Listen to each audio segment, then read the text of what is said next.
किसी पर हंसने का मतलब है उसे आपने कुछ तुच्छ समझा, छोटा समझा, या कुछ ऐसा तुम्हारी नज़र में है कि ठीक नहीं है, व्यंग्यात्मक, निंदात्मक, आप किसी तरीके से हंस सकते हो। किसी की मजबूरी पर हंस सकते हो, किसी की परेशानी पर हंस सकते हो, तो किसी पर हंसना नहीं, लेकिन दूसरों के साथ अच्छे समय में, अच्छी चर्चा में खूब हंसना ही चाहिए। आपने कभी संग में जाकर के आचार्य श्री को देखा? वो कभी आप जाके चतुर्मास में दोपहर की क्लास में बैठो, आप भूल जाओगे कि हम आचार्य श्री के पास बैठे हैं कि कहाँ बैठे हैं। ऐसी चर्चाएं, ऐसे छोटे छोटे प्रसंग, धार्मिक बातें, संघ के द्वारा किए जाने वाले प्रश्नों के उत्तर, संघ के महाराज जियों को भी ऐसे पढ़ाएंगे, समझाएंगे, हंसाएंगे कि जैसे बच्चों को कोई महाराज जी किसी दिन नहीं बोल रहे हो, नहीं पूछ रहे हो, तो क्यों महाराज आज क्या कोई मसाला नहीं तुम्हारे पास? क्या बात है, आज ठंडा ठंडा सा माहौल क्यों है, कोई एक पुड़िया निकालो ना। ऐसा आचार्य श्री कह देते हैं तो और वातावरण सरस होता है। श्रोता एकदम मंत्र मुग्ध बैठे रहते हैं, पता ही नहीं पड़ता 1 घंटा कब निकल गया। क्लास सुनो आचार्य श्री की। आचार्य श्री गंभीर होते हैं तो इतने गंभीर होते हैं कि उनकी नज़र किसी पर पड़े कुछ पक्का नहीं, और जब फ्री होते हैं तो इतना वात्सल्य देते हैं, इतना स्नेह देते हैं संघ को, समाज को, कि एक एक शब्द पर श्रावक हंसते नजर आते हैं, एक एक शब्द पर। आचार्य श्री पूजा के समय जो 10, 15, 20 मिनट का उपदेश देते ना, आप सुनो अपने घर से ही पूजा के समय, ऐसी छोटी छोटी बातें, उसी में से को पूजा में से निकालने को, तुम्हारे कोई भजन की पंक्ति पकड़ के सुनाए, कुछ कुछ ऐसा करके इतना वातावरण सरस कर देते हैं।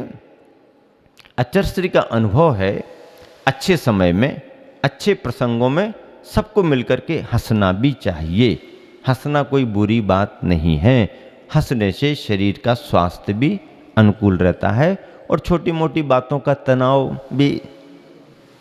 अब तो इसके पैसे कमाने लगे हैं लोग, लाफिंग सेंटर खोल करके। हाँ, जिनको हंसी नहीं आती है उनको बुलाते हैं, आओ हमारे यहाँ, फीस भी दे जाओ और हम तुमको हंसाते हैं। सेंटर खुल गए, उनकी आमदनी के जरिए बन गए, वो दूसरों को हंसाते हैं, हंसते हैं। तो हंसना कोई बुरी बात थोड़ी है। तो चौगुनी हंसी बरस 125 जीव। अरे 100 बरस क्या, और बोनस में मिल जाएगा। 125 बरस तक चलते फिरते घूमते हंसते हंसाते 125। प्रसन्नता आसन्न भव्य की आली है, प्रसन्नता आसन्न भव्य की आली है। प्रसन्नता एक आश्रय दिव्य डाली है, जिस पर गुणों के फूलों फलों के दल, जिस पर गुणों के फूलों फलों के दल सदा सदा दोलायत होते हैं। ओरे हंसिया, हंस हंस कर बहस मत कर। अब माटी कहती ओरे हंसिया, और हास्य रस की वो कटाई कर रही है। ओरे हंसिया, हंस हंस कर बहस मत कर, हास्य रस की कीमत इतनी मत कर। तेरे अभिमत पर हम सम्मत नहीं हैं, हंसी की बात हम स्वीकार नहीं सकते। सत्य तथ्य की भांति किसी कीमत पर। शिल्पी ने यूं फिर से कहा, खेद भाव के विनाश हेतु हास्य का राग आवश्यक भले ही हो, किंतु भेदभाव के विकास हेतु ज्ञान में ध्यान में हास्य का त्याग अनिवार्य है। ध्यान में तो अनिवार्य है त्याग हंसी का, लेकिन बाकी तो चलता है।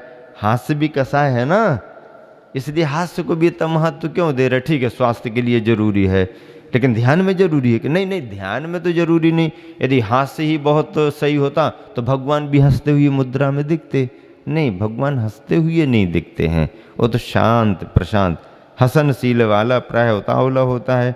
कार्य कारिका विवेक गंभीरता धीरता कहाँ उसमें बालक संबावला होता है वह, तभी तो स्थित पर घासते कहाँ, मोह माया के जाल में आत्मविज्ञ फिर फंसते कहाँ। अपनी दाल नहीं गलती लगकर अपनी चाल नहीं चलती परकर हास्य ने अपनी करवट बदल ली। अब हास अपनी कर और साथी का स्मरण किया तो महासत्ता माटी के भीतर बहुत दूर रहस रताल में उबलता कराल काला रौद्र रस जग जाता है ज्वलनशील वाला हृदय शून्य अदय मूल्य वाला। अब हास रस ने अपनी करवट बदल ली तो अंदर से रौद्र रस आ गया। अब रौद्र रस आ गया तो रुद्रता का तो काम ही गड़बड़ है। रुद्र का हो तो समझ में आता है, विनाशी लीला शुरू हो जाती है। घटित घटना विदित हुई उसे चिर छुबित हुआ, उसका पित्त कुपित हुआ, उसके भ्रकुटियाँ टेढ़ी सी तन गईं, आँख की पुतलियाँ तो लाल लाल तेजा भी बन गई। देखते देखते गुब्बारा सी फड़फड़ाती लंबी नासा फूलती गई, उसकी नासा फूलती गई। और क्या कहते, अगर बाती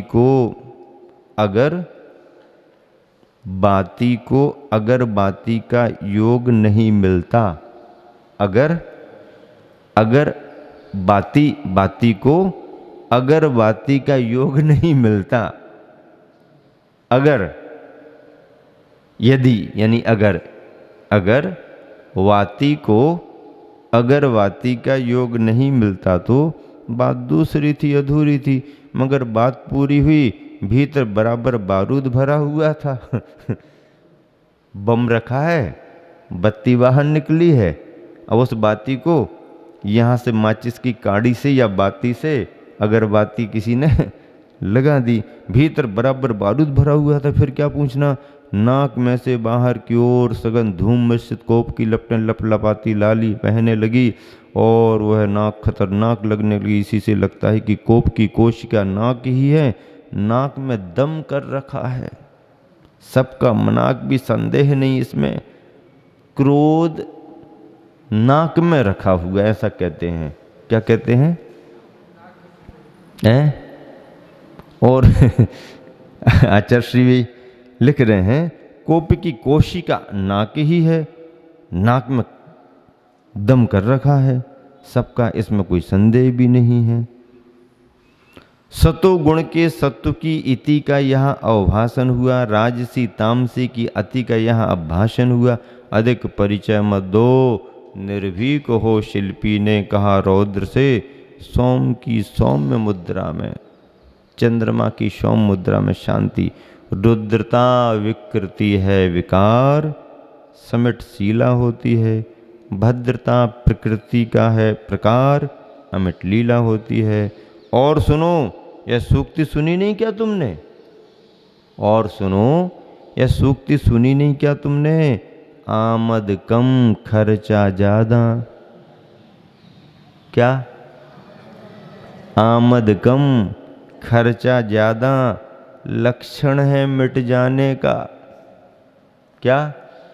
आमद कम खर्चा ज्यादा, लक्षण है मिट जाने का।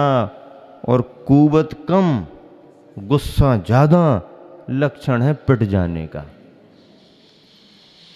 कुवत कम गुस्सा ज्यादा, लक्षण है पिट जाने का।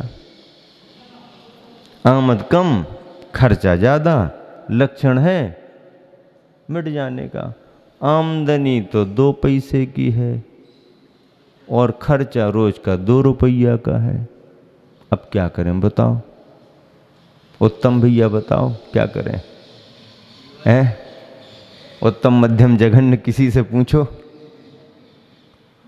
2 पैसे की आमदनी हो और 2 रुपये का खर्च निरंतर हो प्रतिदिन, तो उसकी स्थिति क्या बनेगी?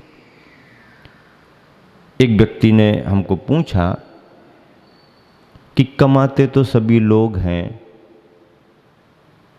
पर यह बात समझ में नहीं आती कि जैन समाज में ये सब इतना क्यों दिखता है? क्या सभी लोग बहुत कमाते हैं? हमने कहा नहीं, समाज में भी असमानता बहुत है। कोई बहुत कमाते हैं, कोई मध्यम कमाते हैं, कोई थोड़ा कमाते, कोई कुछ भी नहीं कमा पाते। तो जब ऐसा है तो फिर इतना रहन सहन खान पान ये सब अच्छा क्यों दिखता है? हमने उसको उत्तर दिया कि देखो, कमाने में ज़्यादा और कम की बात नहीं है। व्यक्ति ज़्यादा कमाए या थोड़ा सा कम भी कमा ले, सवाल इसका नहीं है, उसके खर्चे के तरीके क्या हैं। उसके खर्चे के तरीके पर उसकी गरीबी अमीरी दिखाई देने लगती है। मान लो 1000 रुपया भी दिन भर में कमा लेता है कोई, 1000 रुपया भी कमा लेता अपने सोर्सेस से, 2000 भी कमा लेता, और यदि 2-4-10 लोगों के साथ सुबह शाम शराब पीता है,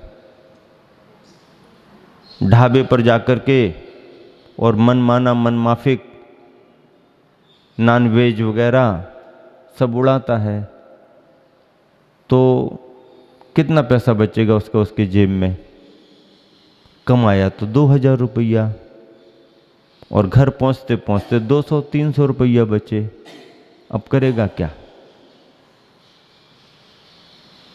और यदि दिन भर में भी कोई व्यक्ति 100 रुपया 200 रुपया भी कमाता है, इससे ज़्यादा उसके कोई सोर्स ही नहीं है, उसका योग ही नहीं है। 200 रुपया दिन भी, 300 रुपया दिन भी यदि कोई कमाता है और 300 के 300 घर ले जाकर के रखता है,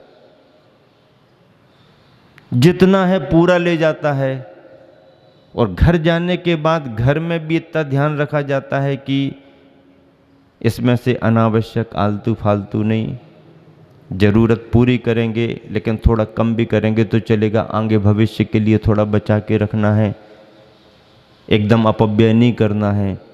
तो वो 200-300 रुपया दिन वाला भी अपने परिवार को चलाते चलाते चलाते, कुछ कुछ बचाते बचाते बचाते बचाते एक दिन संपन्न दिखने लगता है। संपन्न दिखने लगता है। क्यों? संपन्नता उसकी कमाई ने नहीं दी। कमाई तो उसकी भी थी जो 2-3 हजार रुपया दिन कमा रहा, लेकिन उसकी कमाई ने उसे दरिद्रता दे दी और इसकी कम कमाई ने भी इसको संपन्नता दे दी। करोड़ों की संपत्ति वाला भी व्यसन बुराइयों में लग जाता है तो सड़क पर आ जाता है। करोड़ों की प्रॉपर्टी का मालिक भी बैठे बैठे 3-4 पीढ़ियां भी खाएं तो कोई दिक्कत नहीं है, इतनी संपत्ति भी किसी के भाग्य में आ गई और मिल गई, इसके बाद यदि वो व्यसन बुराइयों में लग गया तो देखते ही देखते 10-20 साल में सड़क पर आ जाता है। और रोज रिक्शा चलाने वाला, रोज मजूरी करने वाला, सामान्य सा धंधा करने वाला, सामान्य सा दूसरे के दुकान पर नौकरी करने वाला भी यदि अपने परिवार का ध्यान रख कर के काम करता है, परिवार से बंध कर के काम करता है, व्यसन बुराइयों से दूर रहता है, तो परिवार भी खुशहाल रहता है, खान पान भी अच्छा रहता है, रहन सहन भी ठीक ठाक बना रहता है, और धीरे धीरे पैसे की बचत करते करते उनकी अमीरी संपन्नता दिखाई देने लगती है। जब उसने ये उत्तर सुना तो उसको लगा कि वाकई में बात तो यही सही है जो देखने में आती है। कम कमाई से व्यक्ति गरीब नहीं होता है, व्यसन और बुराइयों से व्यक्ति दरिद्रता की ओर जाता है। छोटी कमाई भी होगी, निरंतर कमाई करेगा, अच्छे से करेगा, बचा करके चलेगा, परिवार में सब कुछ करेगा, बाहर के खर्चों से बचेगा, तो धीरे धीरे धीरे धीरे यदि उसका भाग्य अच्छा साथ देता है तो बिल्कुल बढ़िया सड़क पर भी होगा तो पक्के मकान में अंदर आ जाता है, उसका खुद का व्यापार धंधा शुरू हो जाता है। तो ये है आमद कम खर्चा ज़्यादा, अपव्यय से बचो, संदेश है इसमें, अपरिग्रहवाद का सिद्धांत है। अपव्यय अनर्थ दंड से बचो। अतिरिक्त हमारे खर्चे अनर्थ दंड में चले जाते हैं, अपव्यय में चले जाते हैं। जिन्हें हम हटा सकते हैं उनमें भी हमारे खर्चे चले जाते हैं। यदि हम महावीर के सिद्धांतों को समझने वाले श्रावक बंधु यदि अपव्यय से बचना शुरू कर दें, वेस्टेज से बचना शुरू कर दें, तो धीरे धीरे धीरे धीरे उतने खर्चे कम। आज सबसे ज़्यादा खर्चे घरों में, परिवारों में, चाहे जैन हो चाहे जैनेतर, पेट में खाने के खर्चे कम हो गए, ड्रेस और मोबाइल के खर्चे ज़्यादा बढ़ गए। पेट में खाने के खर्चे कम हो गए, पेट में खाने को नहीं मिले तो भी चलेगा, लेकिन मोबाइल और मोबाइल के सारे सिस्टम और पहनने ओढ़ने में खर्चे ज़्यादा हो गए। इसमें ही उनका पेट भर जाता है। पेट किस में भरता है? मोबाइल फुल चार्ज है और सब बिल्कुल सिस्टम है तो उनका पेट भर गया, भले 2 रोटी अंदर ना जाएं। और बढ़िया ड्रेस टिप टाप फिट फाट महीने 2 महीने में अलग करो फेंको, बढ़िया है। अब पहले तो जरा कपड़ा घिस जाए फट जाए तो सिलवा लेते थे और सिलवा के पहन लेते थे, और यदि थोड़ा सा कुछ सक्षम होता था तो सिलवाने फिलवाने की जगह वो कटा फटा दिख रहा किसी को दे दिया या अलग कर दिया, कटे फटे नहीं पहनते थे। अब बच्चे कटे ही फटे ला रहे हैं और ज्यादा पैसा दे के ला रहे। जमाना उल्टा हो गया। पहले तो कटे फटे आधे पैसों में भी कपड़े नहीं खरीदते थे, भैया फटा है कट गया है, ऐसे कपड़े थोड़े, नहीं आप आधे दाम में ले जाओ। आधे दाम में भी क्यों ले, हम कटा फटा ले जाएंगे क्या? नहीं ले जाते थे। अब डबल तिबल दाम भी यदि देना पड़ रहे हों तो वही पसंद पहले है, यहां से कटा होना यहां से कटा होना। अब कटाई कटा पहनना तो पहनना काहे को फिर? पहनने का मतलब क्या है फिर? ये कौन सी डिजाइन है? कोई डिजाइनें कहलाती हैं क्या? नहीं वो तो चल रही ना, सभी तो पहन, सभी दुनिया पहन रही पहन रहे। महावीर भगवान को मानने वाले तो समझें कि भाई धर्म क्या है। क्यों अशुभ माने जाते हैं कटे फटे कपड़े पहनना? मंदिर में भगवान के प्रक्षाल का कपड़ा कट जाए तो अलग कर दो, धोती दुपट्टा फट जाए तो कह देते अलग कर दो। क्यों? कपड़े फट गए, धोती दुपट्टे फट गए, पहन करके अभिषेक नहीं करो, पूजा नहीं करो। कटे फटे कपड़े पहन करके अभिषेक पूजा विधान नहीं होते हैं। महापात्र पहन करके पूजा विधान में नहीं बैठते हैं। कटे फटे कपड़े होते हैं, आदमी बाहर कर देता, नहीं हम छोटे ये कपड़े नहीं अलग कर देते। लेकिन समय कैसा बदल गया, लोग लाते हैं साजे घिस घिस करके उसको करते। 2 बच्चे उसको रगड़ रहे, हमने कि क्या कर रहे? बोले इसको थोड़ा घिस रहे हैं। अरे घिस रहे, घिस घिस के उसको फाड़ रहे हैं। बताओ, नया का नया पेंट लाए उसको घिस घिस के फाड़ रहे, तो डिजाइन बना रहे, कह रहे डिजाइन बना रहे हैं। तुम ही एक धरती पर ऐसी डिजाइन बन करके आए हो कि तुमको क्या डिजाइन बनाना। कटे फटे कपड़े कभी नहीं पहनना, बच्चों को कभी पहनना नहीं। कोई डिजाइन के नाम पर करे, कुछ भी करे, कोई भी चलन हो दुनिया का, अपने घर परिवार में कटे फटे कपड़े नहीं आएंगे। कटे फटे कपड़े नहीं हमारे, जो तो डिजाइन तुम कह रहे हो। अखंड नहीं है कपड़ा, कटा फटा है, अशुभ है। आप दरिद्रता को घर में ला रहे हो। आज आपका पुण्य, आप महंगे कपड़े खरीद रहे हो, लेकिन कटा फटा कपड़ा आएगा, भले डिजाइन मान करके ला रहे, तो आप दरिद्रता की ओर जाएंगे। धीरे धीरे कटे फटे ही कपड़े मिलेंगे, साजे मिलेंगे ही नहीं।